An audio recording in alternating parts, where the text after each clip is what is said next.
semuanya, apa kabar? Pastinya kabar baik, bukan? Bersama saya Romeo Dirk Junior di channel yang spesial membahas tentang video-video apologet Kristen dan video-video kesaksian Kristen yang berasal dari sumber-sumber data yang terpercaya dan valid. Video ini bertujuan hanya ingin mengedukasi penonton tentang apa yang dibahas sesuai judul video. Oke teman-teman sekalian, kali ini kita akan menyaksikan video yang diberi judul Malam. Silakan buka kamera. Kesempatan terakhir ini, silakan buka kamera. Ya, lanjut. Oke, kalau berbicara tentang Tuhan, namamu siapa? Namamu siapa? Moken. Moken, ya silakan Moken. Ya, saya mau bicara tentang sedikit aja. Bisakah tunjukkan bahwa Anda punya Tuhan berada di mana? Tuhan Yesusku, Allah yang Maha Hadir, Dia ada dalam surga, tapi Roh Kudusnya selalu menyertai kita sampai kepada akhir zaman. Bisa tunjukkan buat saya bahwa Tuhan Anda ada. Saudara sekalian, untuk lebih jelasnya silakan menonton video berikut ini sampai selesai sehingga Anda bisa paham dan mengerti apa yang dibahas.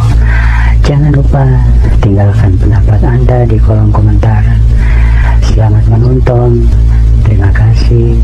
God bless you. Pusing kita dengernya. Malam. Silakan buka kamera. Kesempatan terakhir ini, silakan buka kamera. Ya, lanjut. Oke, kalau berbicara tentang Tuhan, namamu siapa? Namamu siapa? Moken. Moken, ya silakan Moken. Ya, saya mau bicara tentang sedikit aja. Bisakah tunjukkan bahwa Anda punya Tuhan berada di mana? Tuhan Yesusku, Allah yang Maha Hadir, Dia ada dalam surga, tapi Roh Kudusnya selalu menyertai kita sampai kepada akhir zaman. Bisa tunjukkan buat saya bahwa Tuhan Anda ada. Menunjukkan bahwa Tuhan saya ada. Bisa tunjukkan ada. Oke. Bisa tunjukkan bahwa Tuhan Anda ada di mana. Kamu juga punya Tuhan. Iya, punya Tuhan saya juga. Iya, bisa tunjukkan bahwa Tuhanmu juga ada. Sekarang saya tanya di situ dulu, sampean dulu. Saya tanya sampean, iya, bisa tunjukkan bahwa Tuhan Anda di mana, begitu. Iya, Tuhan saya ada di surga dan Roh Kudusnya menyertai kita. Ya, bisa tunjukkan di depan saya. Ya, ini buktinya ketika saya memberitakan Injil, itu artinya saya punya Tuhan. Karena yang saya bicarakan di sini adalah Alkitab, di mana itu kesaksian para nabi dan para rasul. Bisa tunjukkan nggak? Bisa tunjukkan di hadapan saya sekarang. Iya. Enggak, sekarang kita kalau itu percaya ke. Oke, sekarang kita bentar. Kita percaya kepada Tuhan. Kamu percaya kepada Tuhan? Halo. Kamu itu agamanya apa? Tentang Tuhan. Bentar. Cobalah tunjukkan buat saya bahwa Tuhan Anda sekarang berada di mana, begitu. Oke, begini Moken. Karena waktu itu Rasul Thomas ingin melihat Tuhan Yesus. Harus lihat dulu baru percaya, ya kan? Aku harus lihat dulu tangannya yang terpaku, harus lihat dulu lambungnya yang tertikam, baru aku percaya. Nah, waktu itu Tuhan Yesus datang tiba-tiba, ya, di tengah-tengah mereka. Salam damai sejahtera bagi kamu. Nah, lihatlah tanganku Thomas dan lambungku. Jangan kamu tidak percaya lagi. Nah, waktu itu Thomas bilang gini, ya Tuhanku dan Allahku. Lalu apa kata Tuhan Yesus? Karena kamu melihat, maka kamu percaya. Berbahagialah mereka yang tidak melihat, namun percaya. Jadi saya itu beriman. Saya itu percaya kepada Tuhan Yesus dengan iman, bukan pakai mata. Justru itu saya memang percaya kepada Tuhan. Tapi bisa enggak tunjukkan bahwa saya Tuhan. Kamu percaya kepada Tuhan mana? Sampean dengar enggak? Ya saya tanya, kamu percaya kepada Tuhan yang mana? Tuhan-Tuhan di dunia ini banyak. Bisa enggak? Tadi saya sudah jawab, saya percaya kepada Tuhan Yesus dengan iman, bukan pakai mata. Sudah ada itu, makanya ini ya. Anda boleh. Waduh, bentar dulu, Moken. Bentar dulu, Moken. Luar biasa lah Alkitab ini ya. Tuhan Yesus ternyata tahu ya, kalau di zaman ini ya, di malam ini ada pertanyaan seperti ini. Aku harus lihat dulu Tuhan Yesus baru aku percaya. Nah, makanya Yesus bilang, ya, berbahagialah mereka yang tidak melihat namun percaya. Dan sekarang kamu percaya kepada Tuhan yang mana? Kalau mau berdebat Moken. tentang Tuhan, tunjukkan dulu bahwa Tuhannya ada di mana dulu. Baru kita berdebat tentang Tuhan. Begitu. Tadi saya sudah jawab. Kita beriman kepada Tuhan Yesus itu dengan iman. Kita percaya kepada Tuhan Yesus itu dengan iman. Bisa nggak tunjukkan bahwa Tuhan Anda ada nggak? Kamu juga bisa tunjukin Tuhanmu ada sekarang ini. Kamu bilang hadir dia tiba-tiba. Di situ host. Saya kan pertanyaan buat host nih. Host bisa nggak tunjukkan bahwa Tuhan Yesusmu ada di mana begitu? Ya saya sudah jawab, Tuhan saya ada di surga. Roh Kudusnya selalu menyertai kita. Di mana Roh Kudus itu tidak ada seorang pun yang bisa melihat, tapi kita bisa merasakan kehadirannya gitu loh. Ya benar. Bisa nggak? Maksudnya pertanyaan saya. Mungkin ini ada saja loh. Bisa nggak tunjukkan buat saya buat Tuhanmu ada di mana? Ya, mungkin kamu agamanya apa? Jawab dulu. Saya sebelum itu saya belum jawab agama saya dulu. Saya tanya di situ dulu. Enggak, kamu kan supaya bisa saya menjawab dirimu. Kamu agamanya apa? Gak bisa. Ya kalau kamu agamamu saja kamu nggak mau ngasih tahu, gimana kita mau diskusi kayak gini, bro? Jadi begini, diskusi tentang Tuhan. Seandainya nih saya mau masuk di agama sampean nih, sampean bisa nggak tunjukkan bahwa sampean punya Tuhan ada di mana? Tuhan Yesus ada di surga dan Roh Kudus yang menyertai kita gitu loh. Kalau mau bicara berdebat tentang Tuhan itu tunjukkan dulu. Mungkin Tuhan Yesus ya sudah memerintahkan pada rasul-rasulnya untuk menulis tadi Yohanes 20 ayat 28 sampai 29.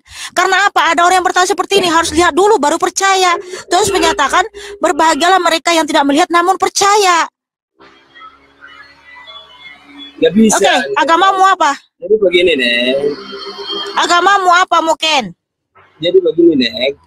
Enggak, jawab. Kamu jawab dulu agamamu. Kalau kamu nggak jawab, kamu saya turunkan kamu. Agamamu apa? Agama sampean ini.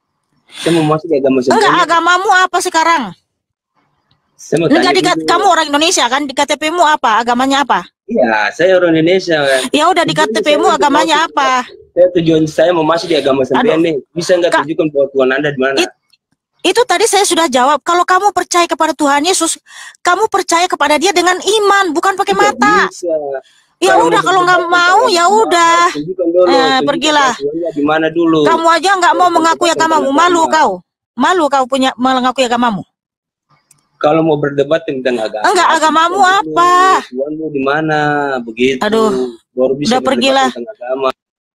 Pergilah dan jangan berbuat dosa lagi. Mengakui agamanya aja dia malu.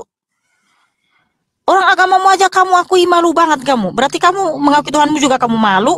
Jangan kamu mau nunjukin Tuhan. Silakan Reno.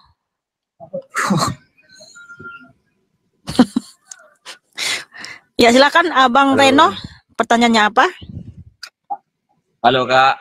Halo juga saudaraku. Saya ingin bertanya nih. Monggo. Siapa yang mengangkat Yesus itu sebagai Tuhan nggak? Tidak ada. Karena Dia adalah Allah sejak dalam kekekalan. Tuhan Yesus berfirman, Yohanes 17 ayat 5, sebelum dunia ini ada, kemuliaanku sudah ada. Sementara di Yesaya 48 ayat 11 sampai 12. Sedangkan kakak tadi bilang dia dilahirkan. Sebentar sabar dulu, bro. Ya.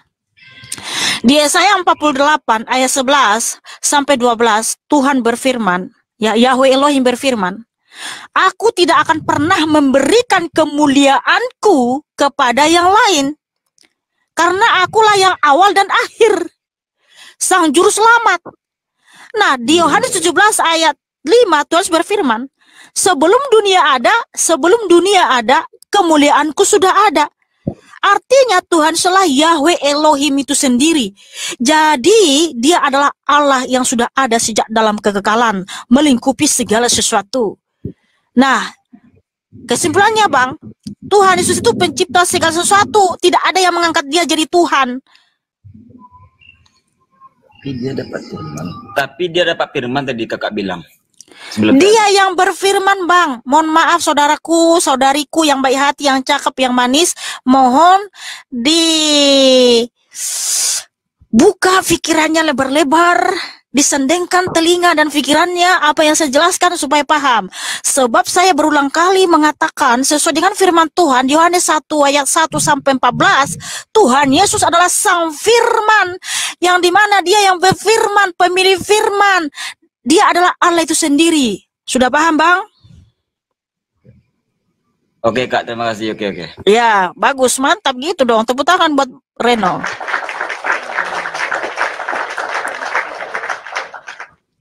Ada lagi yang lain apa sudah? Biar kita ganti sama yang lain. Bentar, Kak. Jangan lama-lama ya, bentar-bentar lama-lama pula. Nanti yang lain pada antri. Banyak ngantri, Kak. Bentar, Kak.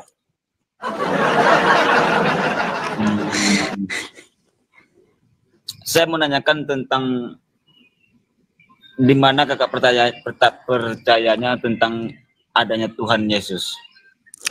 Oke, saudaraku, saya suka pertanyaan ini. Kenapa?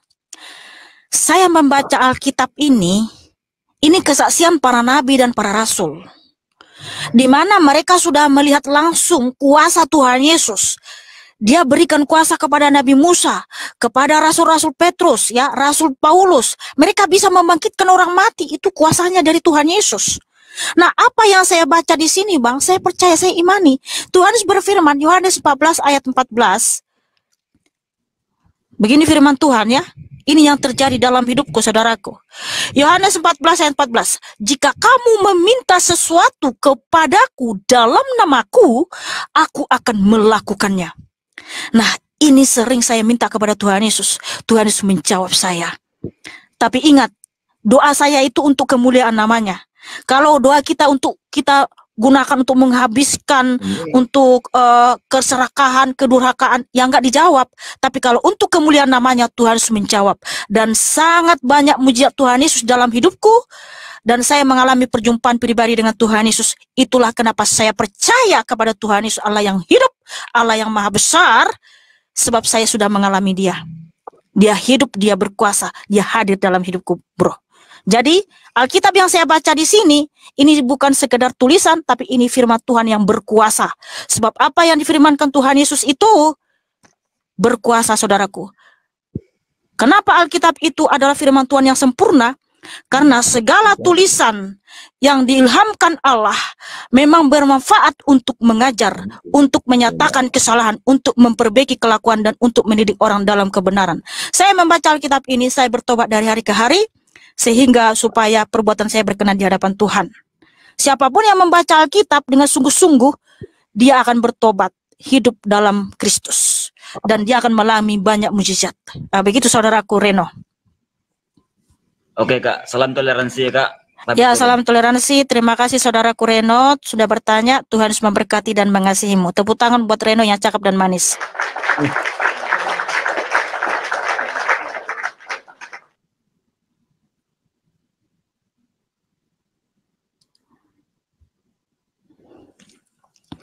Terima kasih semua teman-teman yang sudah tetap layar. Terima kasih ya. God bless you all. Selamat malam. Ya, selamat malam. Waalaikumsalam. Silakan buka kamera saudaraku.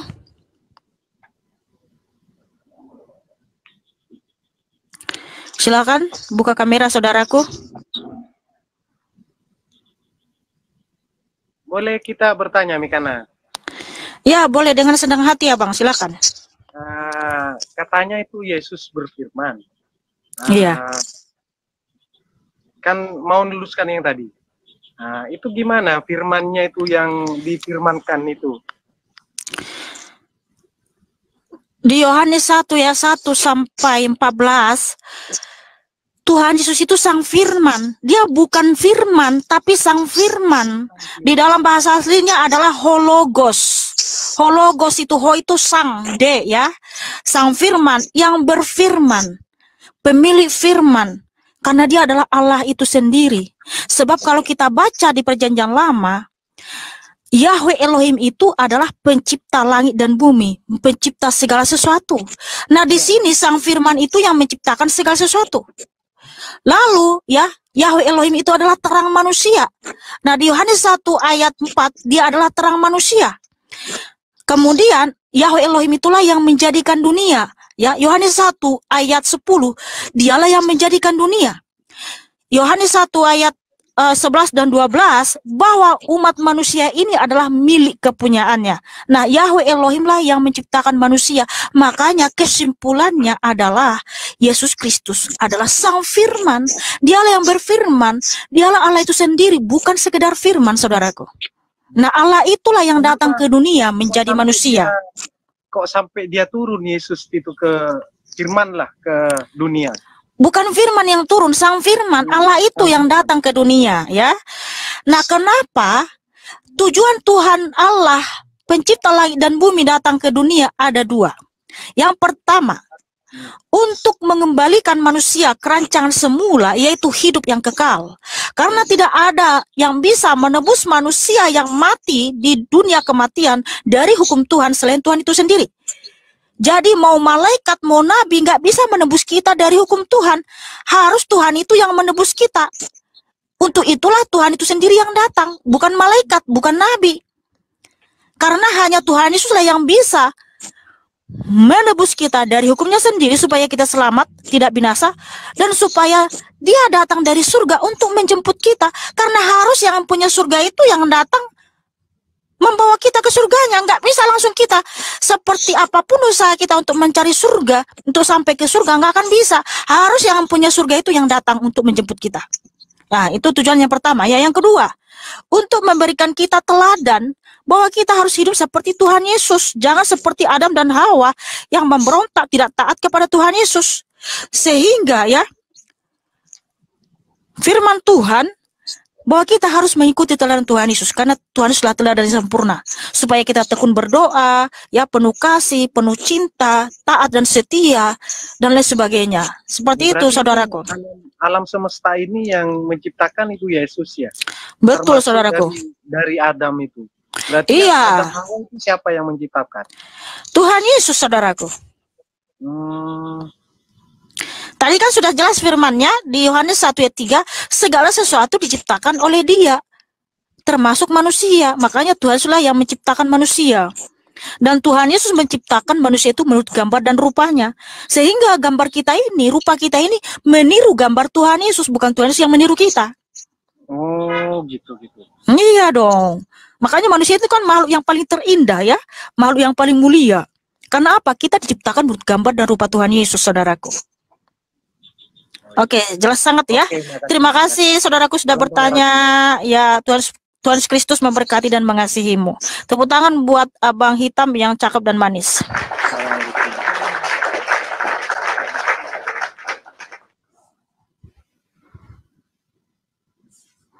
Selamat malam, Eriawanto. Silakan buka kamera, saudaraku. Halo. Halo. Iya. Silakan. Nanya, Mbak. Makasih, Yusuf. Ya. Makasih, Bang Amin. Jelas kan ya, Mbak. Ini kan, kalau saya kan orangnya agama Islam ya. Kalau Mbak kan agama Kristen. Iya. Nah, kalau saya sih cuma percaya ya, kalau Nabi Isa itu, ya kalau bagi umat saya itu Nabi kan. Ya kalau masalah kata Mbak itu Tuhan, ya itu terserah Mbak. Karena kan kita kan beda agama gitu kan. Oh, sorry Bang, saya tidak pernah menganggap Isa itu Tuhan saya, Nabi saya. Bukan siapa-siapa saya, Nabi Isa. Saya nggak percaya sama Nabi Isa, Bang. Saya percaya sama Tuhan Yesus Kristus, Allah yang Maha Kuasa. Karena Tuhan Yesus Kristus bukan Nabi Isa. Ya kan katanya kan yang disalib itu kan Isa. Oh, Isa disalib, mati dan bangkit. Ya kata Mbak itu kan. Saya nggak ada bilang gitu, Isa mati dan bangkit. Saya nggak bilang. Yang saya bilang itu adalah Tuhan Yesus Kristus mati dan bangkit, bukan Isa, Bang. Oh gitu ya. Jadi si Isa itu siapa itu Mbak yang disalib itu? Yang mana kau tahu Isa itu siapa? Itu nabimu kan? Iya ya. Ya, Tuhan Yesus bukan Nabi saya. Enggak. Sebenarnya gini Mbak. Dari apa namanya acara Mbak ini gitu ya. Ibaratnya ini apa harus tanya jawab antara beda agama atau khusus buat orang-orang ibaratnya Kristen apa gimana ini Mbak? Ya, sesuai dengan perintah Tuhan Yesus di Matius 28 ayat 19, Injil itu untuk seluruh dunia. Kemudian di 1 Petrus 3 ayat 15 bahwa apologetika itu juga untuk seluruh dunia atau siapapun yang bertanya tentang iman Kristen. Iya. Sebenarnya sih dari problem ini sih kalau saya nonton gitu, ngelihat komen-komenan gitu kan, ini malah kayaknya bukan cari solusi masalah, malah banyak yang komen tuh komen-komen gak bener gitu kan. Jadi kayak jangan framing, di mana ada komen yang benar, kamu aja kali yang matamu salah dengar. Coba enggak lihat aja sih Mbak komennya kan, banyak yang bilang segala macem gitu kan. Ya wajar lah kalau mereka bilang nggak nyambung ya nggak apa-apa, nggak ada komen yang aneh-aneh. Ini ujung-ujungnya bakalan memecah belah sih kalau bagi saya gitu pribadi gitu kan, karena memecah belahnya di mana? Ya enggak. Kamu memecah belahnya di mana? Kamu yang kepanasan mendengarkan Injil atau kamu mau framing? Enggak, seandainya kan ini kan ada yang orang Islam komen misalnya dia bilang ibaratnya kayak atau mengejek Mbak, mengejek Tuhan Mbak gitu kan. Nanti kan ada juga mungkin orang yang ketika kamu bilang kami Nasrani aja, kalian semua bilang kami Nasrani aja, ya banyak yang bilang banyak dari kalian bilang kami Nasrani aja, itu sudah merendahkan kami loh. Kami nggak bilang apa-apa. Ya enggak, emang bagi umat Islam gitu ya, orang-orang yang di luar orang Islam itu begini Bang Erwanto. Ya, Erwanto di sini tuh tanya jawab Alkitab. Anda bertanya, Alkitab menjawab. Ada yang kamu tanya nggak? Kalau nggak ada, biar saya turunkan, saya ganti dulu yang mau bertanya ya. Makasih, nggak usah framing kamu ya. Nggak usah panas, nggak usah panas.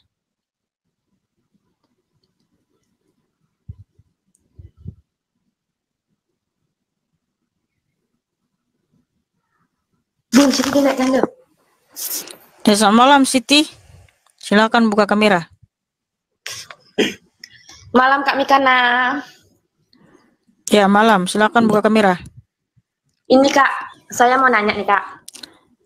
Ya silakan. Kan Yesus Kristus itu kan Tuhan kan? Iya. Terus dia juga yang disalib karena menebus dosa-dosa manusia. Mengampuni dosa. Nah, untuk mengampuni dosa manusia. Jadi gini Kak, dia kan Tuhan. Dia kan Tuhan yang Maha Kuasa, yang menciptakan manusia, yang menciptakan bumi, semuanya lah Kak. Kenapa harus dia menebus, mengampunkan dosa-dosa manusia itu dengan cara disalib? Bukannya harusnya manusia yang harus cari pengampunan sama dia? Kamu udah baca hukum Taurat? Di dalam hukum Taurat tidak ada pengampunan tanpa penumpahan darah. Jadi harus melalui darah orang mendapatkan pengampunan. Berarti kalau Tuhan Yesus punya darah, punya ini, berarti dia sama dong sama kita manusia. Berarti dia juga ada yang melahirkan. Oke, sebentar ya.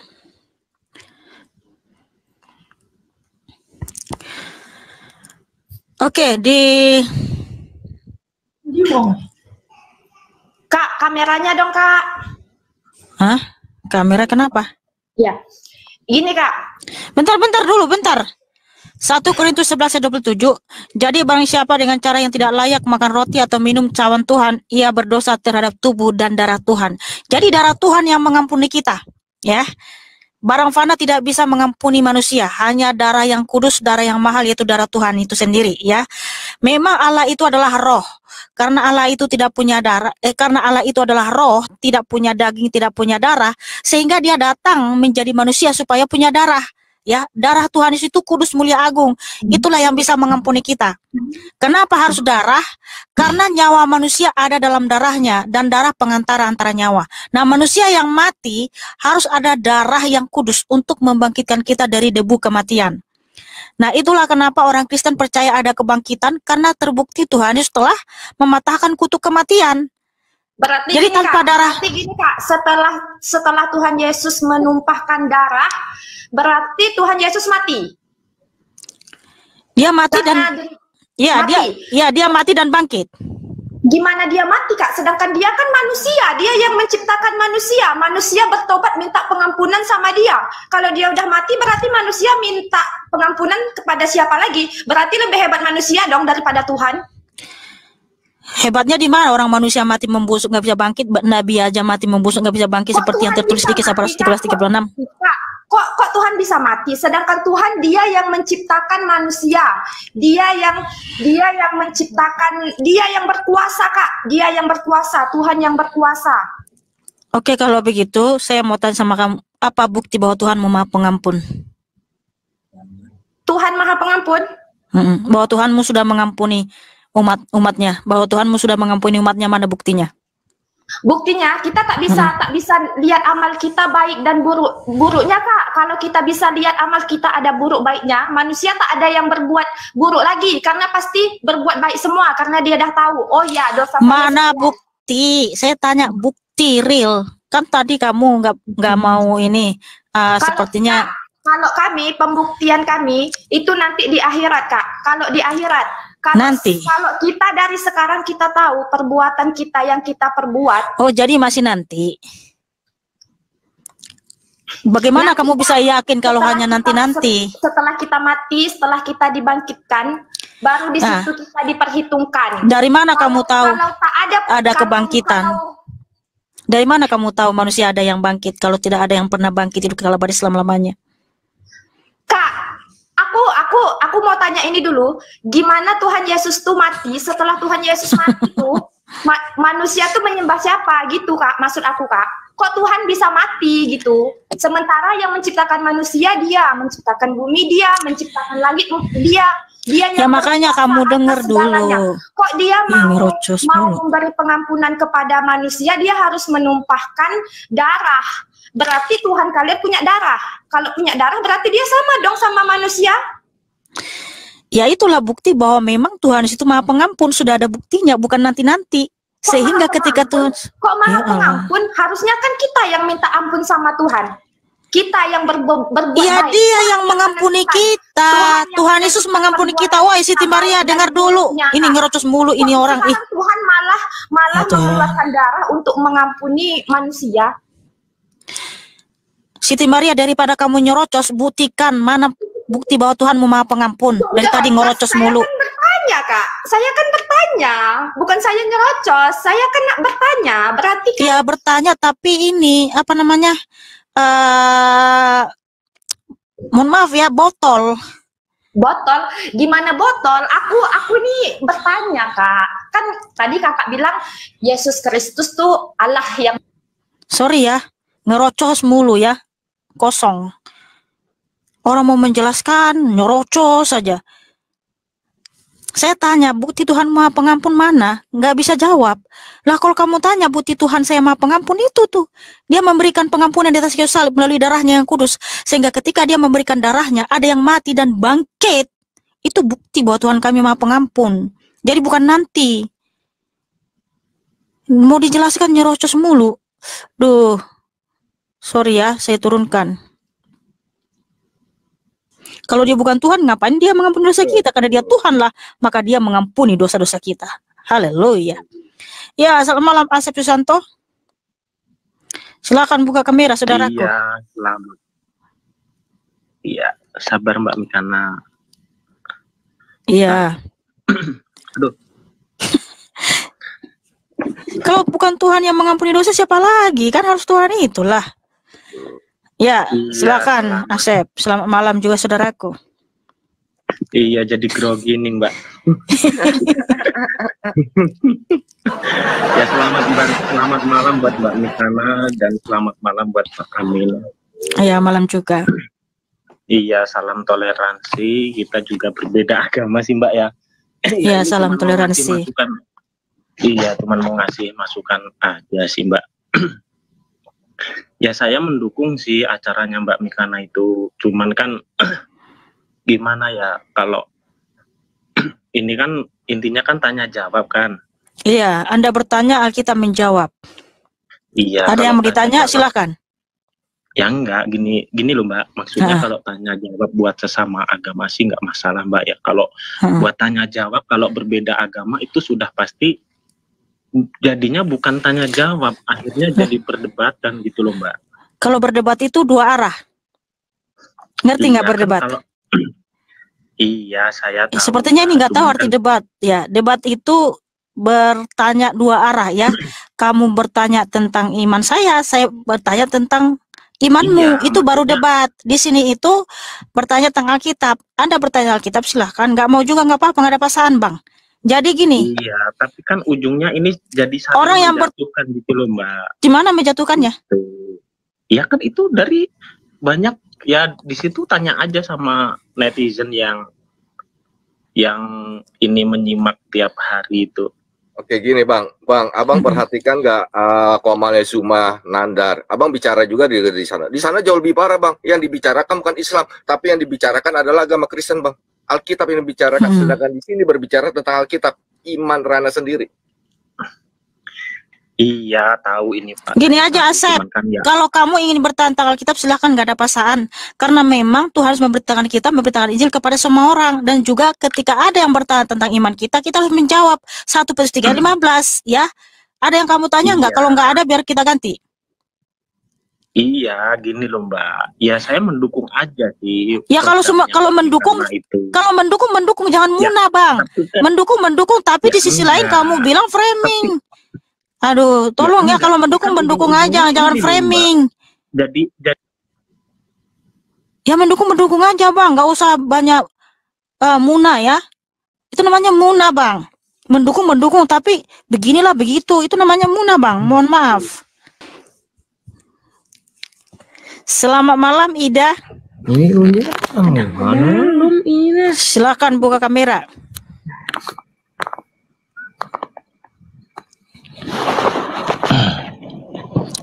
Saya kira tadi perempuan loh Bang. Ternyata itu saya. Oh ya, silakan. Assalamualaikum atau langsung kan? Iya, boleh ucapkan salam dulu. Nggak usah adalah. Selamat malam. Siapa namamu Bang? Arif. Oke, silakan Arif. Sebelumnya saya mau tanya lah kelanjutan dari abang yang tadi. Abangnya jangan itu yang dilanjutkan Bang. Ada pertanyaan lain nggak? Kenapa nyontek? Enggak nyontek, ngelanjut. Terus? Enggak berani. Lanjutkan, enggak apa? Enggak tahu saja dilanjutkan. Yang lain saja pertanyaannya. Kamu ini suka kali ngelanjutin punya orang. Enggak, dia salah jawab. Kamu nggak bisa jawab dari tadi. Nggak bisa. Gini ya. Nggak bisa jawab gimana? Dari tadi sudah jelas banget. Sampai kamu dengar nggak tadi sampai orang itu bilang jelas, mantap katanya gitu. Kamu nggak dengar tadi? Mereka bilang gitu loh. Ya.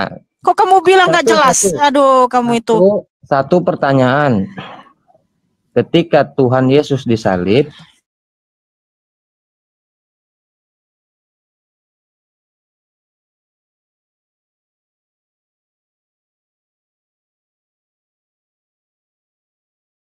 yang bagus. Tuhan Yesus Kristus menebus manusia berdosa dari siapa?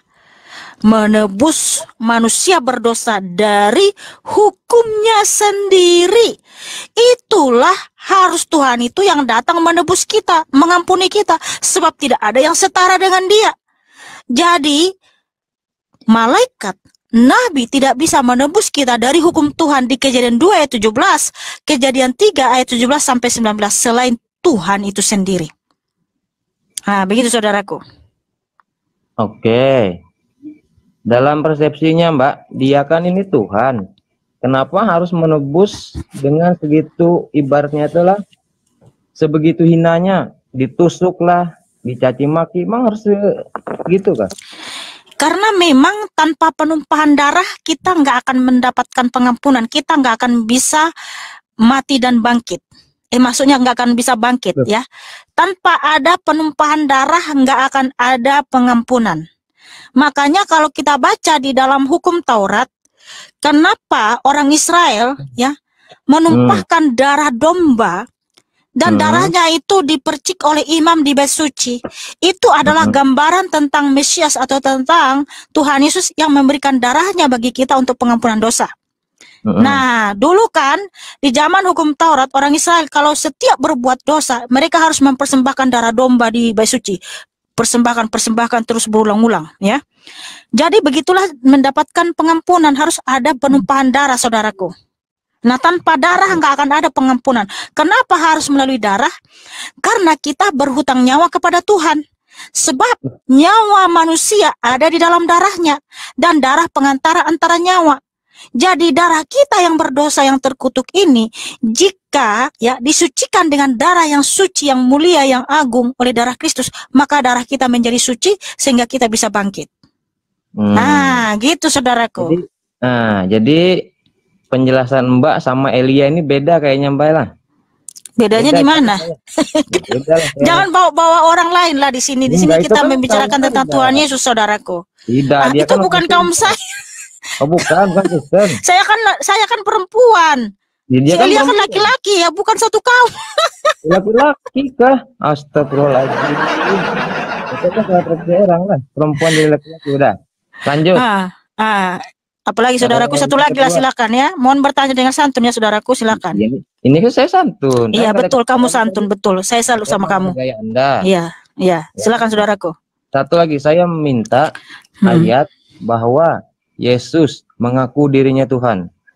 Oh, mantap sekali pertanyaan saudaraku. Tuhan Yesus berfirman di Yohanes 13 ayat 13. Kamu menyebut aku guru dan Tuhan, memang tepat katamu itu, akulah guru dan Tuhan. Terus di Yesaya 44 ayat 6. Saya bentar dulu, jangan dipotong. Enggak, saya tandain yang tadi yang pertama lah. Ya, diingat ya, jangan sekedar ditandai, diingat dan diimani. Ya, kemudian di Yesaya 44 ayat 6, Tuhan Yesus berfirman, akulah yang awal dan akulah yang akhir, tidak ada Allah selain aku. Wahyu 1 ayat 8, Tuhan Yesus berfirman, akulah yang awal dan yang akhir, yang ada dan yang ada, yang maha kuasa. Nah, itu saya kasih satu lagi ayat. Yesaya 43 ayat 11, Tuhan Yesus berfirman, akulah Tuhan, tidak ada juru selamat selain aku. Yohanes 8 ayat 24, Tuhan Yesus berfirman, kalau kamu tidak percaya bahwa akulah dia, kamu akan mati dalam dosa-dosamu. Dia siapa? Allah itu sendiri, Bapa itu sendiri. Jadi kalau kita tidak percaya bahwa Yesus adalah Allah yang maha kuasa, kita akan mati dalam dosa-dosa kita. Karena apa? Hanya Allah yang maha kuasa yang bisa mengampuni dosa-dosa kita. Amin. Seperti itu saudaraku. Saya tambahin satu lagi, abang catat. Matius 23 ayat 34. Sebab itu lihatlah, aku mengutus kepadamu nabi-nabi, orang-orang bijaksana dan ahli Taurat. Nah, siapa yang bisa mengutus nabi-nabi dan ahli kitab? Kan hanya Allah. Tuhan berfirman, aku mengutus nabi-nabi, ahli kitab, orang-orang bijaksana. Saya boleh tanya lah, itu perjanjian baru loh. Perjanjian baru lah. Nah, berarti beda dengan Alkitab Keluaran tahun 1983. Tak ada bedanya. Loh, beda. Nah, di mana bedanya? Saya sudah buka. Wah, beda itu. Alkitab tahun berapa? 1983. Ya udah, abang yang mana? Di kamera. Yang mana Alkitab 1983? Yang mana? Itu dulu saya ini mualaf orang Kristen. Saya nggak nanya Anda mau mualaf, mau murtadin, bodo amat. Kamu diam dulu lah. Nggak usah kayak gitu, bro. Santai. Saya kan bilang cuma perbedaan. Kamu nggak usah bawa-bawa mualaf segala, santai aja, bro. Yang dimintanya mana itu Alkitab 1983. Loh, saya harus nyari kemana itu? Udah nggak ada lagi kok revisian lama. Dulu kamu gereja apa, bro? Saya gereja ikut orang tua dulu. Saya nggak tahu. Iya, nama gerejanya apa? Katolik. Katolik. Katolik mana? Di daerah Kalimantan Tengah. Katolik kan, ya. Nah, enggak gini. Saya ngomongnya santun. Makasih. Begitu. Nah, terus beginilah. Setahu saya, Yesus pernah berkata, saya adalah guru sekaligus Tuhan. Yang pernah saya ingat ya itu. Kalau kamu pernah jadi orang Kristen, kamu udah pernah lihat bahasa asli Yohanes 13 enggak? Enggak ada kalau perjanjian lama, kita cuman istilahnya mengimani apa yang di hadapan. Ya kan?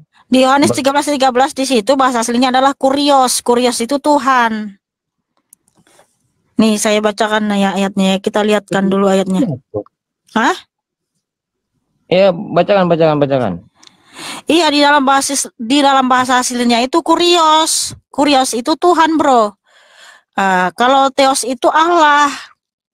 Elohim itu Allah, Lord itu Tuhan, ya. Nah, makanya iya, perjanjian lama, perjanjian baru itu semua firman Tuhan Yesus ya, Bro. Tadi Mbak bilangnya Yahweh. Yahweh itu kan bahasa Yahudi. Yahweh itu kan Tuhan Yesus.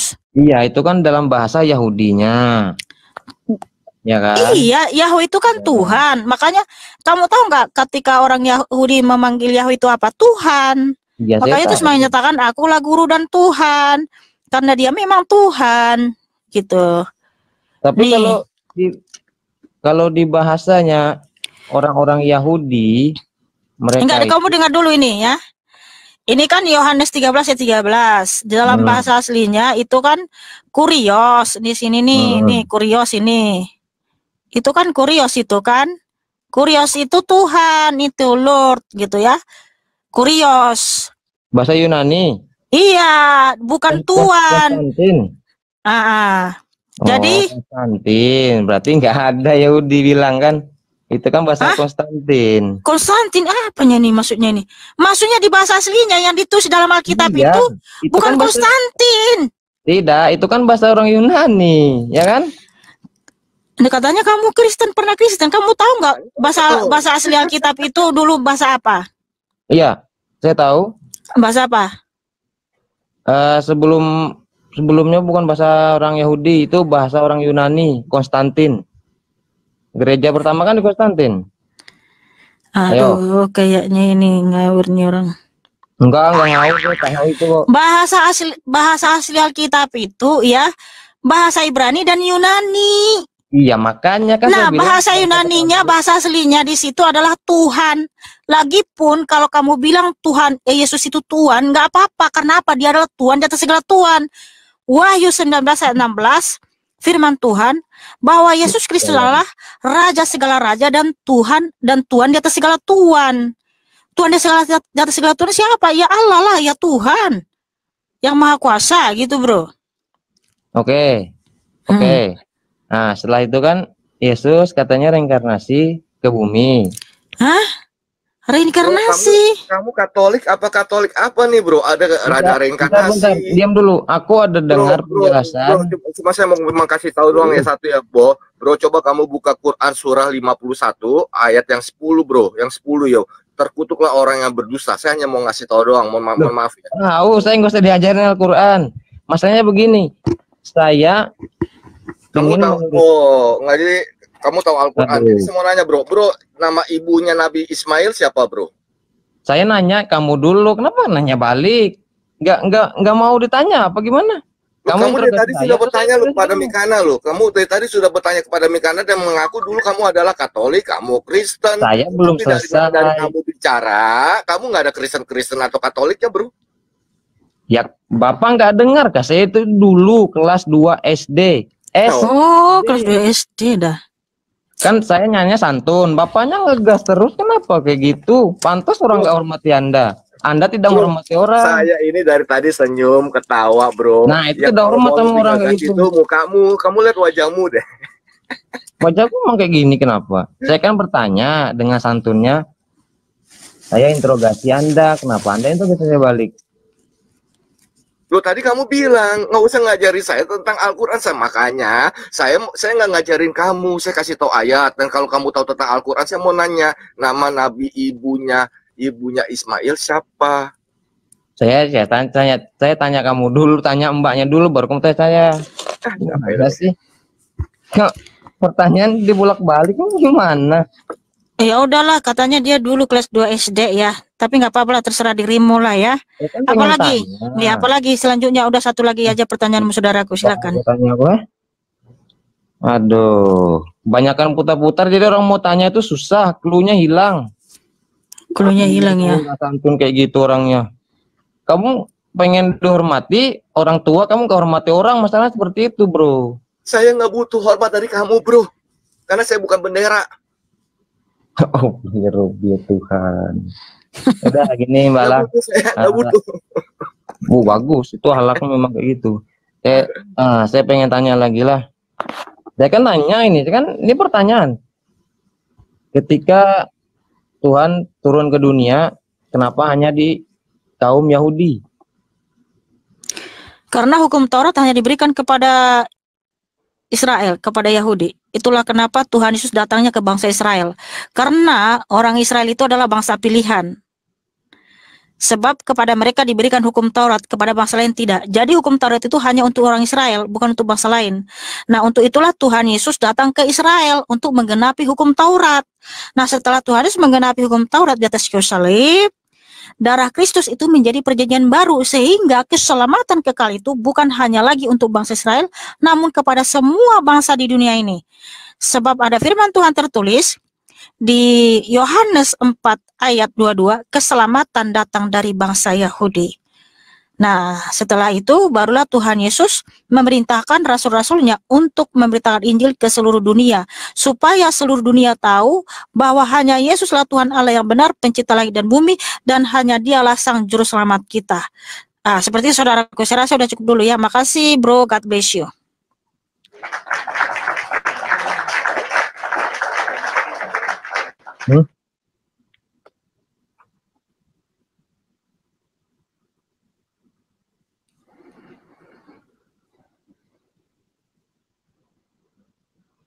Selamat malam, Mbak Icu. Ada lagi orangnya.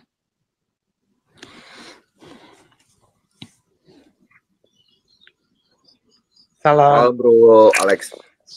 Iya.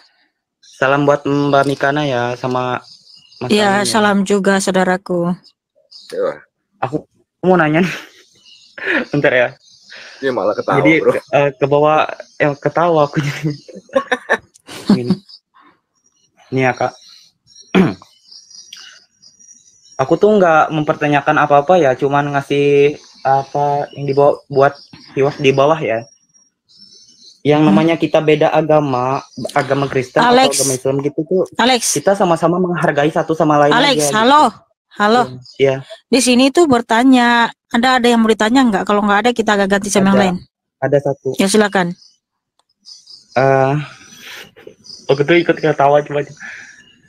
Kalaunya apa namanya itu? Yesus disalib. Terus dia mati tuh semua orang ya, Kak, nanggung dosanya. Darah Kristus berkuasa mengampuni seluruh dosa umat manusia dari zaman Adam sampai manusia zaman akhir bagi yang percaya kepadanya. Iya, karena darah Tuhan itu berkuasa. Itu sih pertanyaan. Iya, terima kasih saudaraku. Tuhan memberkatimu. Terus dia mati sekarang di mana, Kak? Sekarang di surga, saudaraku ya, sudah mati dan bangkit hidup kekal abadi selama-lamanya. Dia ada sekarang di surga dan dia akan datang kembali dari sana untuk menjemput umatnya yang percaya kepadanya. Selamat malam Kade. Halo, selamat malam juga. Silakan buka kamera.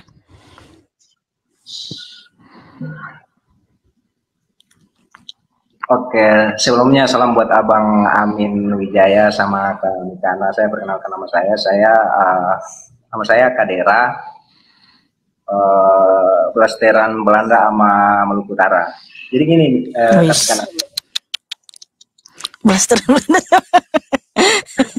Oke, Bang. Ya, mantap.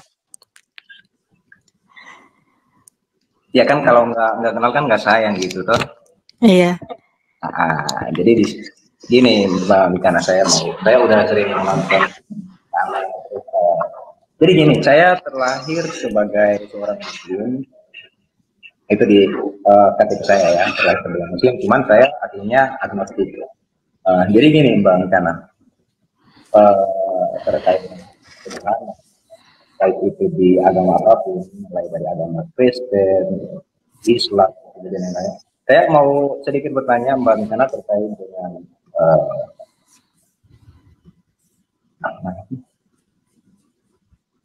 tentang Amsal 8:22. Di mana disebutkan bahwa Tuhan telah menciptakan aku sebagai permulaan pekerjaannya, sebagai perbuatannya yang pertama-tama dahulu kala sudah pada zaman purbakala aku dibentuk pada mula pertama sebelum bumi ada. Nah, menurut hemat saya bahwa ini berarti Tuhan Yesus itu diciptakan. Itu kira-kira kalau menurut pembahasan Oke. Di sini